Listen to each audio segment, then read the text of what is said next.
Hey guys, and welcome back to Fringe Friday. I am Carmen, and today we are watching season 2, episode 9 of Fringe, which means that we are very close to the mid-season finale of season 2, because this is the era of mid-season finales when shows had long seasons and did that sort of thing. And personally, that's what I grew up on, so I love it. And I'm very nervous because it kind of seems like everything is pointing to a explosive mid-season finale. And is my heart ready? I don't think so. Last episode, we had the Observer and we had other observers, and it was honestly one of my favorite episodes, I think, so far of Fringe. It was really interesting and really kind of dug in deeper on who the Observer is, and I want to say where he comes from, but we still have no idea where he comes from or like what the ultimate goal is. We know that they are trying to keep the timeline, so to speak, make things go a certain way that it's supposed to go. But why is it supposed to go that way? Who told them it's supposed to go that way? Like, all of these questions are still up in the air and we don't really know. And then, of course, we had the older Observer, and, you know, he just kind of crashed in at the end of last episode and was like, what a lovely moment. It would be a shame if someone were to ruin it, you know, kind of situation. And I am scared. I'm very scared and very nervous for what's going to happen to Olivia, what's going to happen to Walter and Peter, you know, and just everyone. So I think that's all I have to ramble about right now. So let's just get into the episode and see what insanity awaits. What's he running from? 平安街，呢個路見唔見係平安街啊？唔該。行前，行再高。 What's he looking for then, I guess, is the right question. 佢仔啲人到未啊？你係第一個。係死晒啊！係全部死晒啊！唉，等到聽朝先啦，有希望嘅。廁所喺後邊，我攞啲乾淨嘅。I think this guy might die too. 肚痛啊！係，瞓低先，瞓低先。係。 Is something gonna burst out of him? 做乜鬼啊？我肚痛啊！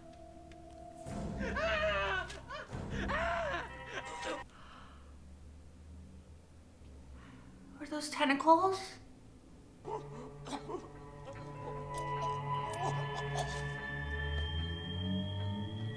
Oh, something's bursting out of him. Something's fully gonna burst.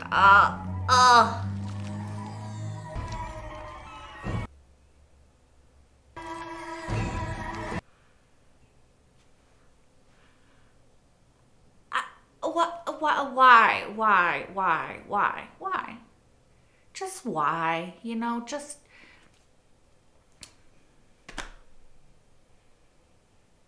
why? Where's Walter? He's practicing some self-actualization.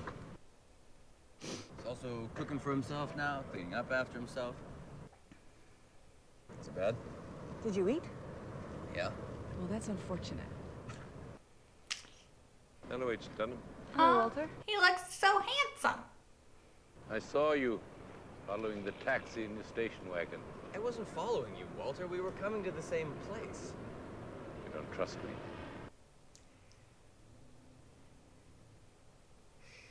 Do you think that Walter is doing this self-actualization because he thinks that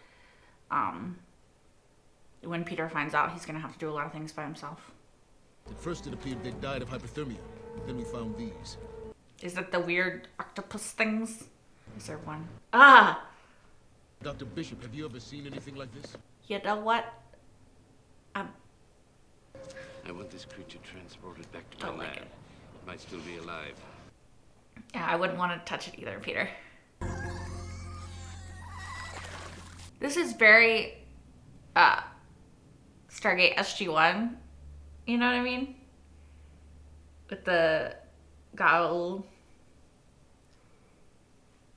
If you've seen it, then you know. I mean, they're much bigger, but it gives me that vibe. 其他人有冇嚟到啊？ 你係第一個。 Oh, he tells everybody that. He's a liar. Is she talking? A little. Her name is Mei Lin. She's from outside of Hong Kong. She happen to mention how she got a gigantic worm stuck in her stomach? Doctor said she just had a severe case of dehydration, no worm. She says they came for work and a better life. 你係咪拉我去坐監啊？唔係，我哋淨係想幫你。She asked if we were going to arrest her. I told her we're just here to help. I knew you spoke Cantonese. Get to know me a bit. 船上啲人俾咗 And 你 they 啦 gave her medicine for 我哋唔會 seasickness. 暈船咯。 Everyone 因 got 為 it. 我老豆係漁夫，所以我唔會暈船咯 But。her father was a fisherman, so she was used to the sea, so she didn't take it. Okay. So they infected them with the medicine. Actually, Maylin's the only one who didn't take the capsule, and she's the only one who didn't get infected. So, do you think it's possible that that could have been inside the capsule? Of course, that makes perfect sense. Does it? The time of gestation is equal to the time of transport. Well, it would explain why the creatures need the host. No, I don't like it. Ugh. Which leaves why? Why would someone be smuggling these in? Yeah.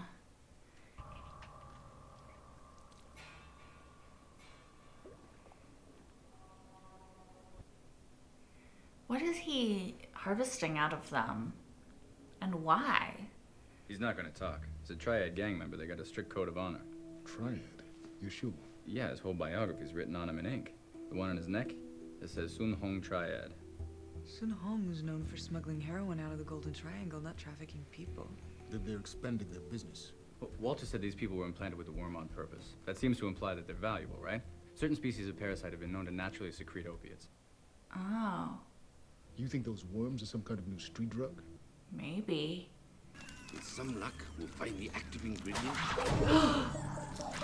Oh my God, Walter!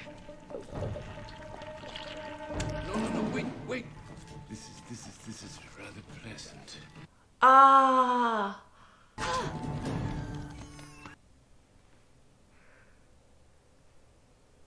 That's a lot. So this is where the other end of a triad bank wire leads. Not what I pictured either. Youth. Where's your parents? Did I do something wrong? We suspect Mr. Su of running a smuggling ring, trafficking Chinese nationals into the U.S. Lots of hand sanitizer. Would be very normal in 2021 or 2022. That's the year it is now, right? May we have the name and number of your attorney? We'll need to ask him a few questions. Of course. I'm sure he'd be as surprised by this as I am. She's very cautious about something. I have a theory. What happened to you? Your father got bitten by that thing, and he refuses to get it checked out. Walter, what if you're infected with one of those worms? Tested my blood and liver function. I'm fine. In fact, my white cell count is through the roof. I have several new antibodies in my blood, and even the gas I had is gone. And you think it's the worm that did all that to you? A creature, Peter. It's not an illicit narcotic at all. It's medicine. Medicine. Ankylostoma duodenale, an intestinal hookworm. It's about 10 millimeters long. Chinese medicine, ankylostoma could be used for the treatment of chronic asthma. People are purposefully infected and walk around their entire lives with it. Our parasites are a new species, bioengineered from this hookworm. That. I believe it's the parasite's lymph gland that's the real prize. It secretes a remarkable immune-boosting enzyme. So you might take that if you had, say, a severe phobia of germs. Or if you want to treat any number of immune deficiency disorders. Okay. Going somewhere, Walter? I am. The phone book lists 5 herbalists in Chinatown, 3 of which sell our ankylostoma hookworm for the treatment of asthma. I am going to collect samples for genetic comparison. Why don't you give me those addresses? I'll go check them out. You don't believe I can do it? Well, I can. Don't you dare follow me. He wants to be a whole person, you know? You can't blame him. Can I please borrow some change for the bus fare? 我都可唔可以幫我揾我屋企人啊？ She said her husband and her daughter. I think I understand. We will do everything that we can. I mean, hopefully they didn't take the drug. 阿爸，我唔舒服。 I think they did.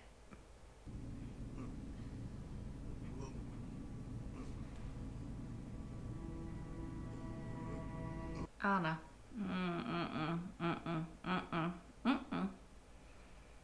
That does not look good, you know? It doesn't. It really doesn't. Hey, let's go pick up Elizabeth Jarvis and get a warrant to search her house. Actually, I've got a better idea. Her son? You think he could be the sick one? I wanted to ask you a couple questions about your mother. Yeah, well, she's not here right now. And I know that I don't have to answer any of your questions without my mom or lawyer here. Then you can just talk to me. I'm not actually an FBI agent. Just a couple of guys hanging out on the court. I know you don't want to talk to us because you're just trying to protect your mother, man. Mm-hmm. He's your only family. I understand that. I've been there. I doubt it. Actually. I was raised by my mother, too. Mm-hmm. It's scary. You're worried that if you lose her, then you have no one. But those people that your mother gave money to, they're scary people. They're gonna try to cover their tracks. I want to make sure that your mother isn't one of those tracks. Yeah. You think that could happen? Mm-hmm. Is your mom sick? I think he's sick. What is it? She has some sort of immune deficiency disorder. No. He does. Right? Yeah. The treatments are for me. Mm-hmm. I mean, it's the most obvious thing. Like, what wouldn't a mother do to protect her son, you know? What wouldn't you do to save someone you love? Agent Farnsworth.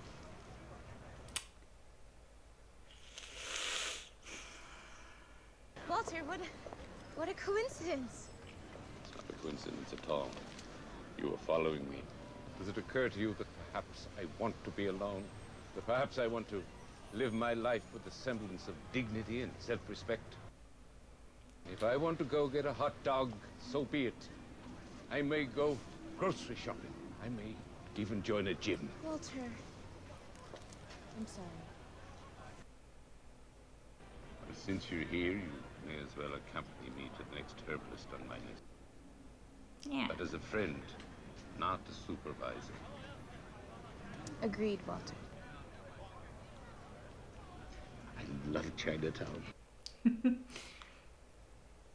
That's cute. It got me for some reason. Aren't they magnificent? At this size, maybe. Quite right.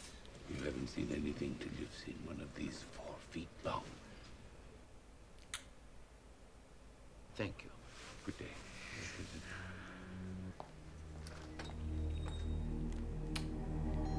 Walter, Astrid.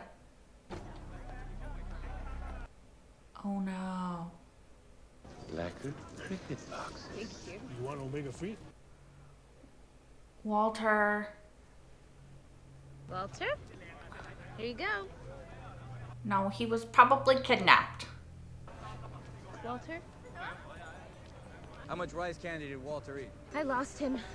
I turned my back for 1 second and he wasn't there anymore. I've looked for him everywhere, Peter. Did he know that you were following him? Yeah, he did at first and he was fine with it, but he lulled me into a false sense of security. That's not what happened.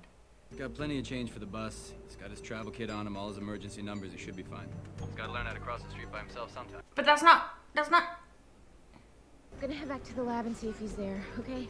That's not what happened. Walter?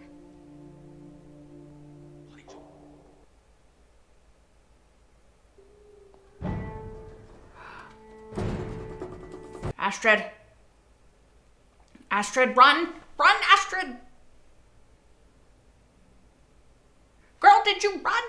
Peter? It's Walter, your father, and... Wrong number.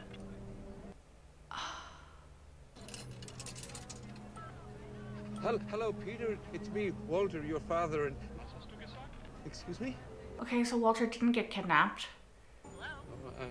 I fear I may have dialed the wrong number again. My name is Walter. Oh no. He doesn't have any change left.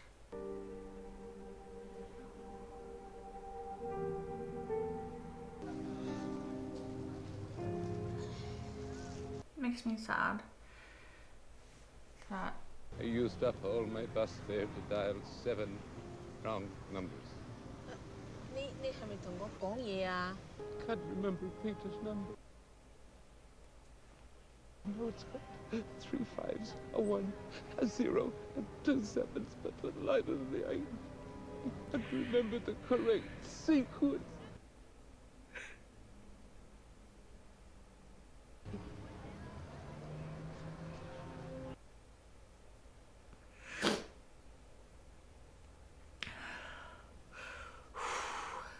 poor Walter.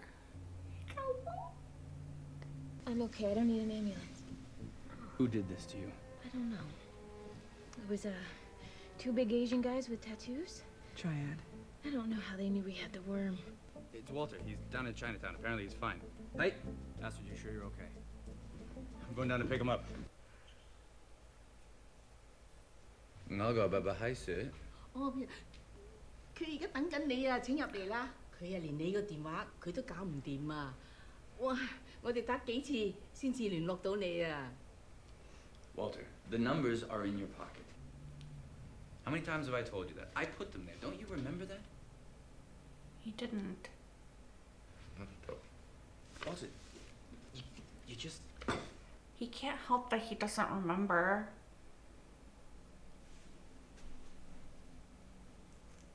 Are you okay?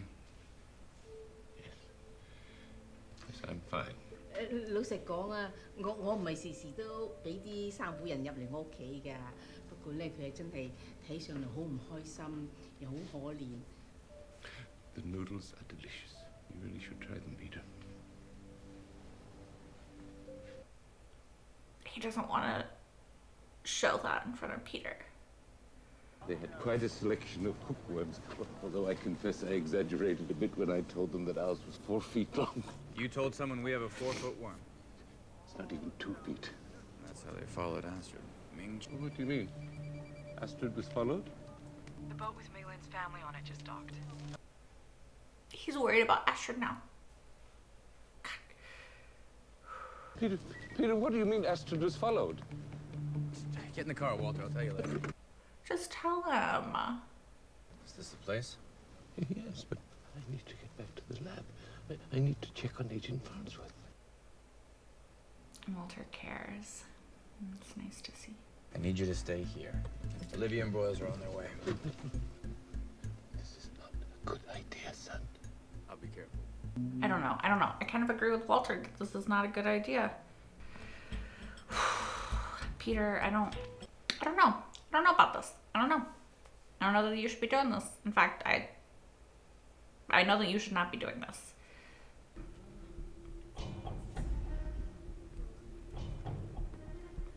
Peter, what the hell are you doing?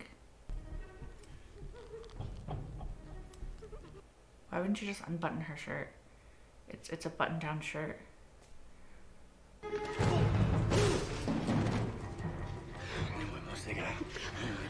Peter, make sure that you have the other people.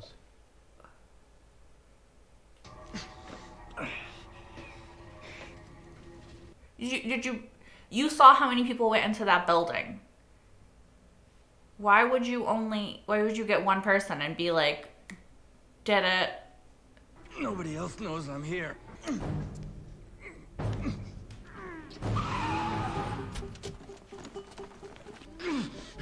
Open. Open. No, do not open.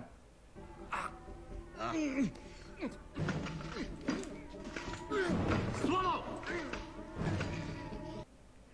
Don't swallow. Close your throat. Hands where I can see him. God! On your knees, hands behind your Spit head. it out. Thank you. Are you okay? Could have been a bit smarter about it. Just Just saying. Peter said you were followed. He didn't say you were hurt. Dear God. I didn't know. Walter, it's not your fault.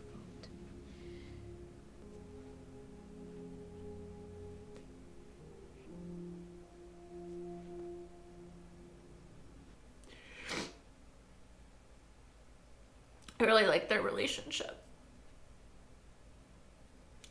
He lets himself be vulnerable in front of her.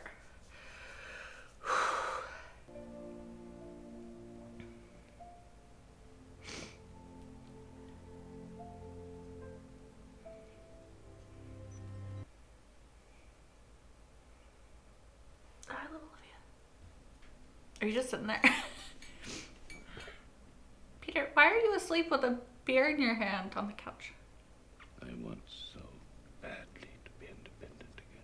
To live like a man, not a child. Not to have my son watching after me all the time. Yeah. It's not the way it's supposed to be. Walter, let me finish. I've been out of the institution for a year now. Yeah.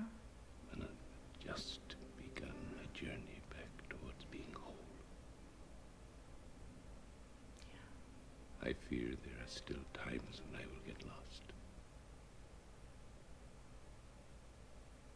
So I have implanted a tracking device in my neck. You did what? Walter, what the hell? And here is the transponder, so you can find me. I should let you get back to sleep.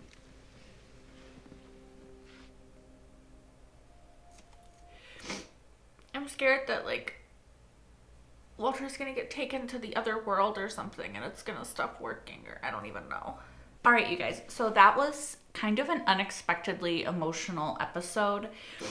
I really love, as you guys know, because I've said it a million times at this point, but I love that they're really exploring Walter's mental health and just the reality of how long it can take to get over something that's very traumatic, you know.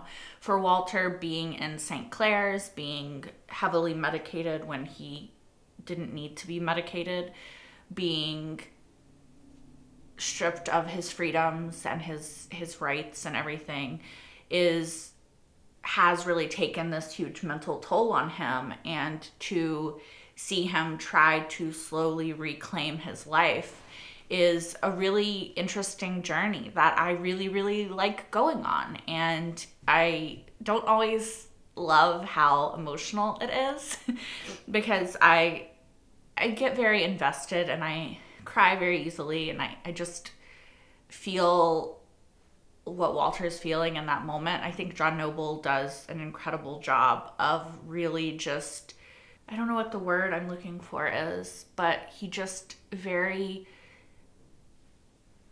truthfully displays the emotion that you see on Walter, and it's very sad to see, you know. I do wonder if all of Walter's memory gaps are due to his time at St. Clair's, or if there is something more sinister at work. And I say more sinister, although the fact that he had to spend 17 years at St. Clair's is, as a completely, you know, mentally fit person, is pretty disturbing in and of itself. But knowing the nature of the show and the nature of the work that Walter was involved in and William Bell was involved in, and that there's all these other players at work as well in this scenario, I can't help but wonder if there's something more nefarious behind Walter's memory lapse. You know what I mean? Like, I don't know. I, as you know, am now suspicious of everything. So maybe I'm just looking too much into it, but I don't know. I don't trust William Bell, and I don't trust Nina Sharp, and I don't trust Massive Dynamic, and I don't trust a lot of people. So yeah, I'm curious. I would be very interested to see like the full scope of events that led to Walter being placed in St. Clair's, you know? Like, we know it was the fire and he was deemed mentally unfit to stand trial and like all this stuff. But I'm just curious as to the exact timeline and exactly what happened. And like, kind of want a flashback episode. Kind of want to like know exactly step by step what happened that led to this, but I don't know that we're gonna get that, but I would be interested in it. Anyway, that being said, I really am loving Walter's journey through navigating his life again. And you know, it's really sad because if you think about it, losing your independence, losing your own ability to trust in yourself would be really hard, because you're like, if you're an adult and you know, have some level of financial independence, you know, like you can get in your car and just go to the store, or like Walter said, go get a hot dog or go shopping or go to a movie or whatever, you know, insert A, B, C, D, E, F, G here. And you trust that you know how you're going to get home, and that you're going to remember where your car is, and you're going to remember the way. And if not, you have GPS and you're going to remember how to use that, and, you know, everything like that. Of course, I mean, I feel like there was GPS in 2009, but I can't remember. Anyway, but you know what I mean? Like, you have the trust in yourself that you don't even think about the fact that, like, I want an ice cream from Dairy Queen. I'm going to go get an ice cream from Dairy Queen and come home. You know, like, you don't think, like, will I not be able to find home? Will I forget my wallet? I mean, everybody forgets their wallet, but I'm talking about, like, having an inherent trust in yourself that you know what you're doing and you know who to call and what to do if for some reason you get lost or you don't remember something, right? So I just think that it would be really hard to lose that ability to trust in yourself. And of course you want to be an adult. You want to do the things that an adult can do. And for Walter, he remembers what that was like, you know? He remembers when he could do, you know, things, like, he could do that. He could go to Chinatown and he could come back and everything was fine. Like, he knew where he was, he knew who to call, he knew all that stuff. So I think that it would be really hard to lose that and to have to rely on your child, because especially in that instance, your child is who you've taken care of and who you know, raised and did all these things for, and now to have them have to do that for you would probably feel really sad. And I don't know, I feel like I'm talking in circles, but what I'm trying to say is that I just really feel for Walter's struggle in this episode of wanting so badly to go back to the life that he remembers before St. Clair's, and just having this struggle of learning to accept that he's gonna get there one day, but he's not there yet. And just having to accept that and to take the steps that he took, like putting a tracker in his neck, and it was just sad to me, you know, and seeing his realization when he saw Astrid and he knew that he was partially responsible, not that it's his fault, but that he's, you know, partially responsible for what happened, and to see the realization and the devastation of that on his face is like, it was a lot. And again, just John Noble did a great job. At first, I did think that his self-actualization stuff, that him trying to become more independent was due to his worry that Peter was going to discover the truth, and then maybe he wouldn't have Peter to rely on, and so he was trying to create that distance so that he would be ready when that moment came. And I think that there could still be a part of that, but I love that it's that he wants to find himself again and his old self again and be able to do the things that he could once do.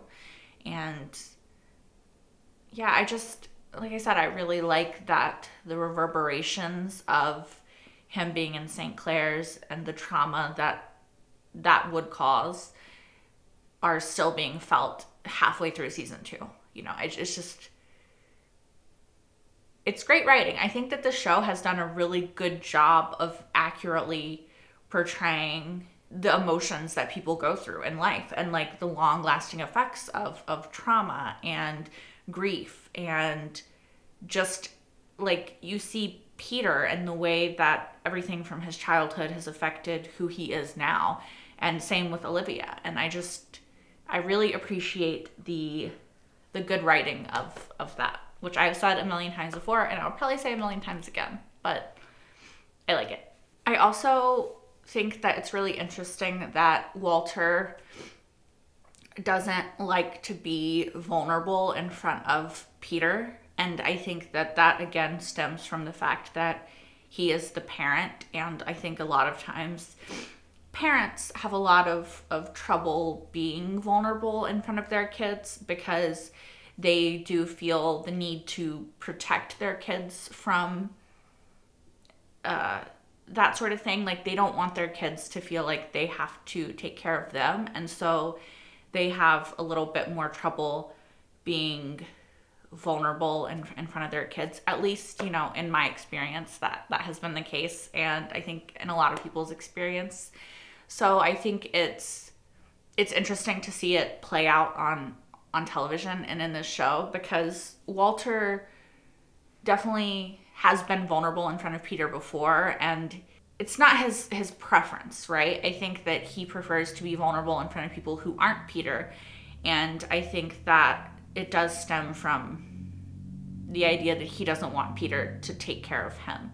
He wants to take care of Peter because, again, that's his role, that's his job, that's his thing. Of course, I believe that, it's beneficial for kids to see their parents be vulnerable, because your parents are just people, and I think that as you grow up and you realize that your parents are just people, you become a lot more sympathetic and empathetic and understanding of everything that they did, because when you're a kid, you don't realize that your parents are just people. They're these freaking superheroes to you.